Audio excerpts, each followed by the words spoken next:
네, 돈 버는 리포트로 이어가 보도록 하겠습니다. 오늘 시장이 오르고는 있는데 수급 상황이 조금 엇갈리는 상황에서 지수가 참 잘 오른다는 게 신기한 모습이긴 합니다. 이 중에서 우리는 어떤 종목을 봐야 하는지 리포트 토대로 증권가의 시각까지 점검해 보도록 하겠습니다. 자, 오늘 함께 하실 분은요, SK인베스트의 송가람 대표 모셨습니다. 어서 오세요. 네, 반갑습니다. 반갑습니다. 저희 오늘 첫 번째 종목 바로 공개하도록 하겠습니다. YG 엔터테인먼트부터 체크를 할 텐데요. 하나증권에서 리포트를 썼습니다.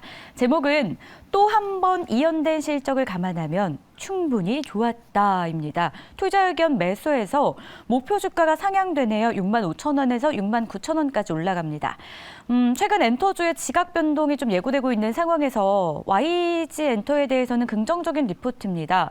앞으로 성장세 계속 좀 유지할 수 있을 것으로 보십니까? 네, 엔터주 같은 경우에는 최근에 SM의 이슈가 있었죠. 맞아요. 경영권 이슈라든지 하이브 등에서 인수하고 이것을 좀 더 앞으로 매출까지 늘어날 것이다라는 측면 속에서 계속 상승하는 모습을 보여줬습니다. 네. SM 같은 경우에는 공개 매수 등의 이슈가 있었기 때문에 이렇게 상승했다라는 측면이 있겠지만 이 YG 엔터 같은 경우에도 엔터주들 전반적으로 실적이 지금 고르게 좋은 상황입니다. 그렇기 때문에 이 YG 엔터 같은 경우에는 성장세가 유지될 가능성이 높다라는 점부터 먼저 말씀을 드릴 텐데요. 이 YG 엔터 같은 경우에는 지금 엔터주 전반적으로 많이 올라왔습니다. 그렇지만 이 올라왔던 것이 단기적인 이슈라기보다는 우리가 여기에서 수익화를 통한 엔터주들의 상승, 이것이 강하다라는 측면이 있기 때문에 이것이 EPS도 상향되고 있고 그리고 증권사에서도 지금 목표가를 상향하고 있는 흐름의 이유 같은 경우에는 현재 밸류에이션이 어느 정도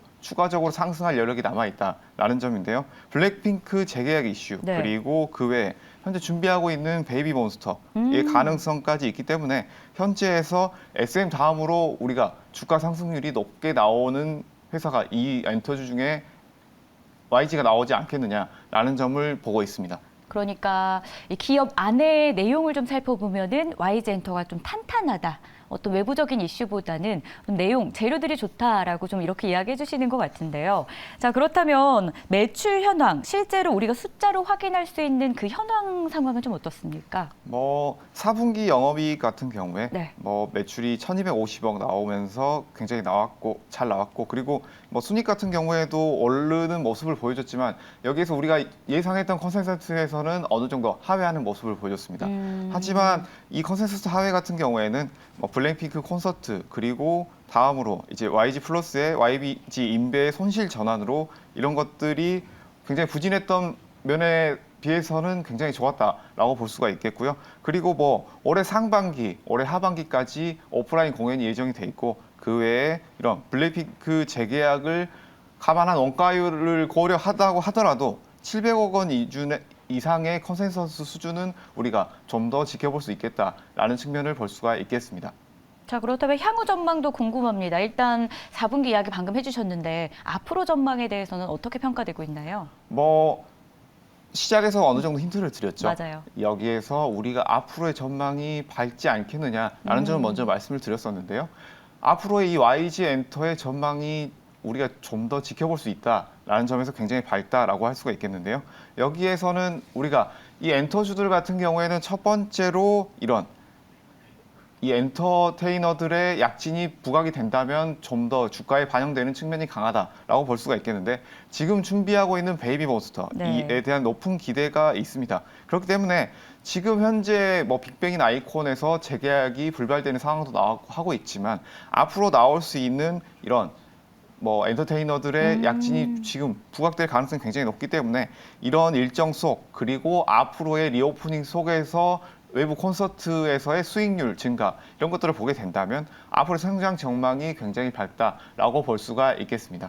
YG 엔터는 거기다가 NFT 시장에서도 좀 밝은 전망을 가지고 있지 않습니까? 네. 이미 글로벌 1위 기업이라고 불리는 바이낸스와의 어떤 계약 소식도 있는 상황이고요, 그죠? 네, 맞습니다.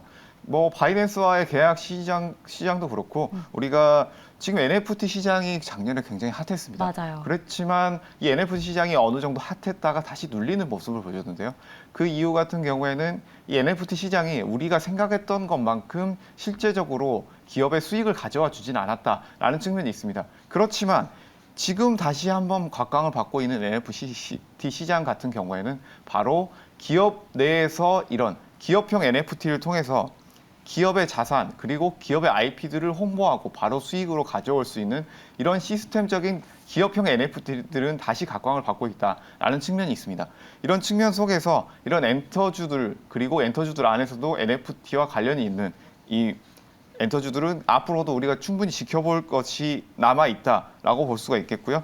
그리고 뭐 바이낸스 같은 경우에는 많은 분들이 아시는 것처럼 글로벌 이런 디지털 자산 시장입니다. 여기에서 작년 업무 협약을 체결하고 이런 NFT 그 외 블록체인 등에서도 업무 협약을 체결하고 이런 하이버와 합작 법인까지 설립하는 등의 횡보를 가져가고 있습니다. 그렇기 때문에 이런 시장 저하 속에서도 기업형 NFT 시장은 아직 밝다. 그리고 향후 메타버스 이런 새로운 트렌드 속에서 결합해서 지속적인 성장이 기대되는 상황이다라는 점을 함께 참고하시면 좋을 것으로 보입니다.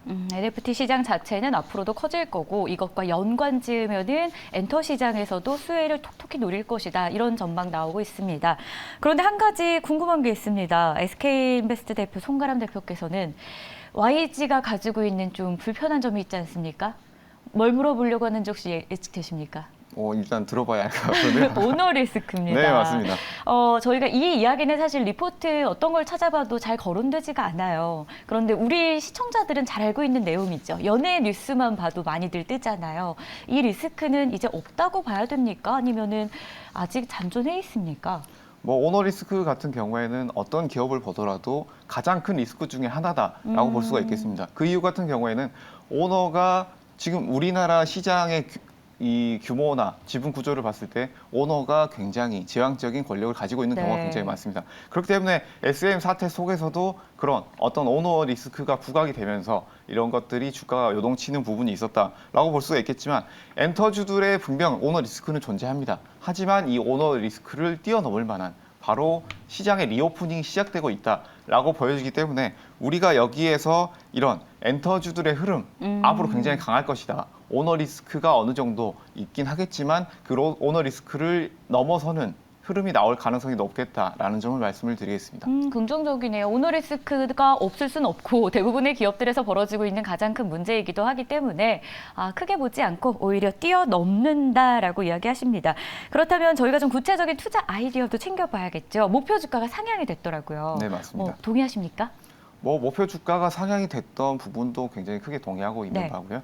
아무래도 기업 같은 경우에는 우리가 첫 번째는 실적입니다. 이 실적이 뒷받침되게 된다면 그 실적에 따른 기업의 이제 매출이 늘어나게 되고 거기에 따라서 주가도 상향 조정되는 부분이 있기 때문에 이런 것들이 앞으로 이 주가에 반영이 된다면 앞으로 꾸준히 우리가 더 지켜볼 수 있는 구간이 나올 것이다라고 볼 수가 있겠고요. 그리고 이 엔터주들 같은 경우에 전반적으로 우리가 앞으로 이 리오프닝 시장 속에서 수익성이 늘어날 수 있겠다라는 측면이 있기 때문에 이 SM이나 YG 같은 최근에 부각받았던 이런 엔터주들 외에도 우리가 그 외의 엔터주들도 이런 수익성이 늘어나면서 함께 올라올 수 있다는 측면 앞으로 체크하시면 좋을 것으로 보입니다. 자, 그렇다면 리포트 믿어봐도 괜찮을지 하이라이트로 넘어갑니다.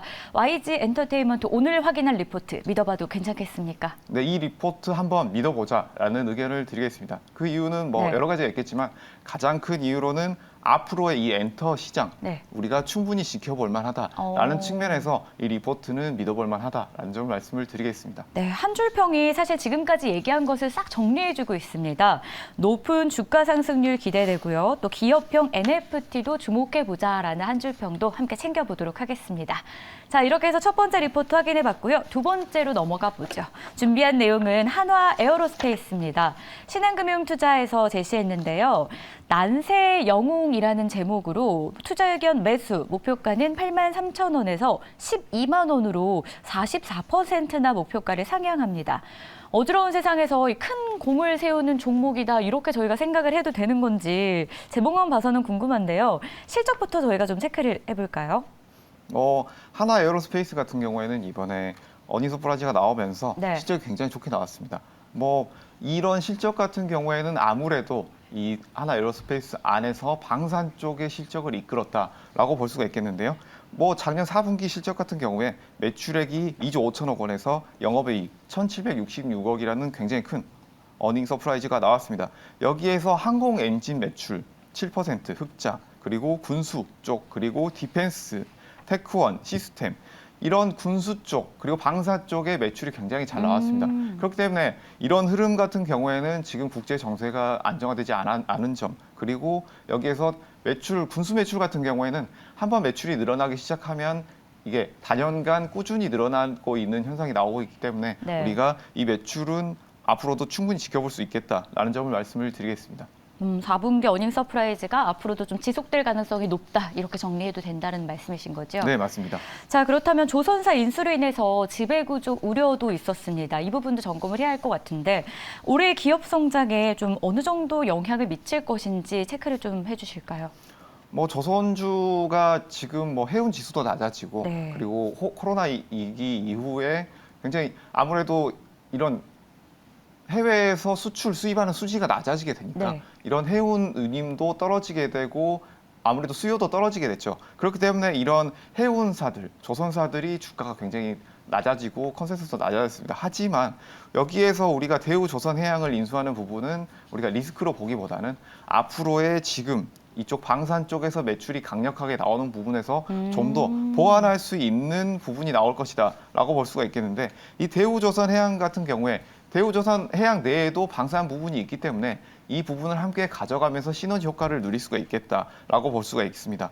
그렇지만 여기에 대우조선해양에 대한 불확실성은 어느 정도 남아 있다라고 볼 수가 있겠지만, 여기에서 그룹사로 HASD 엔진도 함께 편입될 예정이고, 그리고 여기 이런 방산 파트만 보지 않는다고 하더라도 이런 조선 업황이 리오프닝 관련해서 좋아질 거라고 우리가 보고 있기 때문에 여기에서 가치 손실은 없다라고 볼 수가 있겠고요. 그리고 현재 폴란드의 K9 자주포 수출이 늘어나고 있는 상황, 네. 그리고 여기에서 상대적 마진이 늘어나고 있고, 그런 것들이 탄약 수출이 본격화되고 항공 엔진이 리오프닝으로 회복된다라고 본다면 여기에서 이런 것들의 지배 구조에 대한 리스크는 우리가 우려를 좀 더 낮춰놓을 수 있지 않을까라는 측면을 말씀을 드리겠습니다. 자, 그렇다면 군수산업 외에도 우리가 좀 체크해볼 이슈가 있는지도 궁금합니다.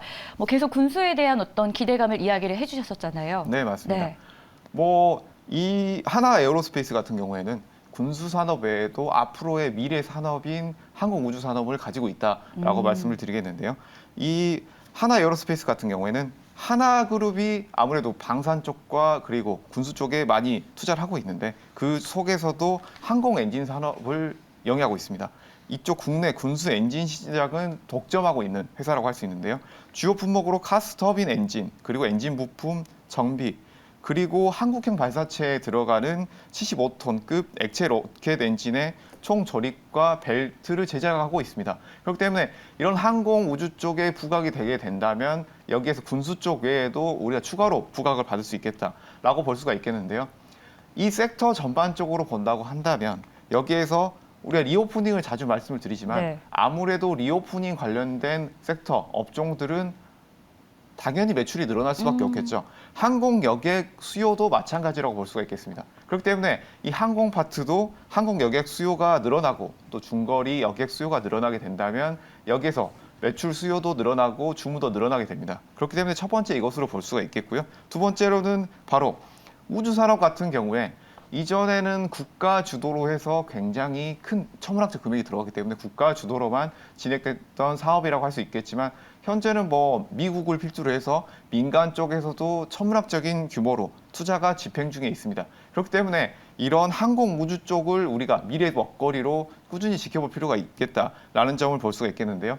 다음으로 한 가지 더 짚고 넘어간다면, 한미에서 정상회담에서 달 탐사 공동 연구 등을 합의하는 부분이 있었기 때문에 미국과 함께 한국이 이런 우주 항공 분야의 개발을 진행하게 된다면 바로 수혜를 입을 수 있는 회사다라고 볼 수가 있겠습니다. 그렇기 때문에 이런 우리가 체크했던 부분들, 정부적인 차원, 그리고 민간에서의 비용이 늘어나는 부분, 그리고 항공 여객 수요 증가, 이런 세 가지 측면까지 함께 지켜보게 된다면 군수 산업이 지금 굉장히 크게 나오고 있지만 그 외에 우리가 미래 먹거리까지 함께 체크해 볼 수 있겠다라는 측면을 말씀을 드리겠습니다. 네, 그렇다면 이 리포트 믿어봐도 괜찮을지 궁금합니다. 어떻게 믿어볼까요? 네, 이 보고서는 한번 믿어보자라고 말씀을 드릴 텐데요. 네. 이 보고서 내용 같은 경우에 제가 지금 매출이 굉장히 잘 나오고 있는 부분을 짚어드렸었는데 네. 이 부분 외에도 제가 다음으로 미래 먹거리가 가득한 회사다라고 말씀을 드렸던 부분이 있습니다. 그렇기 때문에 이런 것들을 함께 체크해 본다고 하신다면 리포트는 한번 믿어볼 만하다라는 점을 말씀을 드리겠습니다. 좋습니다. 한 줄 평으로 방산 부문 흡수 가속화를 통해서 기업 가치가 상승할 것이다라고 보셨고요.